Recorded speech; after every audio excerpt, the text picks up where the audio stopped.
കോഴിക്കോട് പുഷ്പ ജംഗ്ഷനിലെ സെന്റ് പാട്രി പള്ളി കെട്ടിടത്തിന് തീ പിടിച്ചു. ഇന്ന് പുലർച്ചെയാണ് കെട്ടിടത്തിനും സമീപത്തുണ്ടായിരുന്ന കാറിനും തീപിടിച്ചത്. സംഭവ സമയത്ത് മതിലിന് മുകളിലൂടെ ഒരാൾ നടന്നു പോകുന്ന CCTV ദൃശ്യങ്ങൾ പുറത്തു വന്നിട്ടുണ്ട്. ദുരൂഹത ഉയർന്നതോടെ പോലീസ് അന്വേഷണം ആരംഭിച്ചു.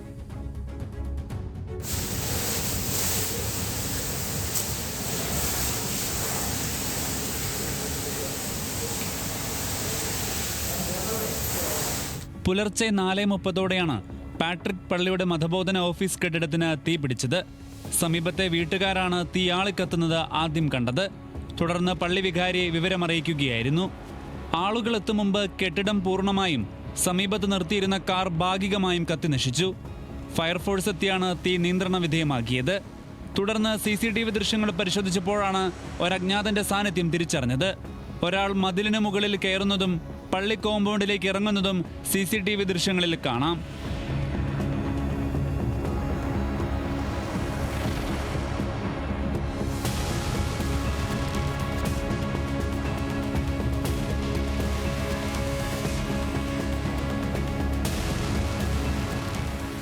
പള്ളിക്കെട്ടിടത്തിലുണ്ടായ തീപിടുത്തത്തിൽ ദുരൂഹതയുണ്ടെന്ന് ബിഷപ്പ് വർഗീസ് ചക്കാലക്കൽ പറഞ്ഞു.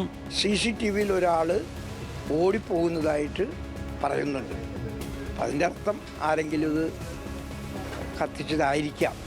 അങ്ങനെയാണെങ്കിൽ അവരെ കണ്ടുപിടിക്കുന്നതായി അന്വേഷണം നടക്കണം. പ്രത്യേകിച്ച് CCTV ഒക്കെ ഉള്ളതുകൊണ്ട് ആളെ കണ്ടുപിടിക്കാൻ സാധിക്കും എന്നാണ് ഞാൻ വിചാരിക്കുന്നത്. കെട്ടിടത്തിനും കാറിനും പ്രത്യേകം തീയിട്ടതാകാമെന്ന് പള്ളി വികാരി ആന്റണി പാലിയത്തറ സംശയം പ്രകടിപ്പിച്ചു.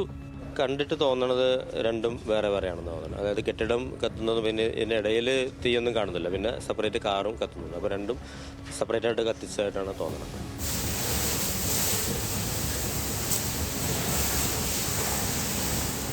സമീപത്തെ പള്ളിയുടെ പ്രാർത്ഥനാ മുറിയിലേക്ക് തീ പടരാതിരുന്നത് ആശ്വാസമായി. മുമ്പ് വഴിത്തർക്കവുമായി ബന്ധപ്പെട്ട ചില പ്രശ്നങ്ങൾ ഉണ്ടായിരുന്നെങ്കിലും ഇത് പരിഹരിച്ചതായുള്ള വിവരങ്ങളാണ് ലഭിക്കുന്നത്. തീപിടുത്തമുണ്ടായ സ്ഥലത്ത് പോലീസ് വിശദമായ പരിശോധന നടത്തി. ലഭ്യമായതിനു പുറമെയുള്ള CCTV ദൃശ്യങ്ങൾ ശേഖരിക്കാനുള്ള നീക്കത്തിലാണ് പോലീസ്.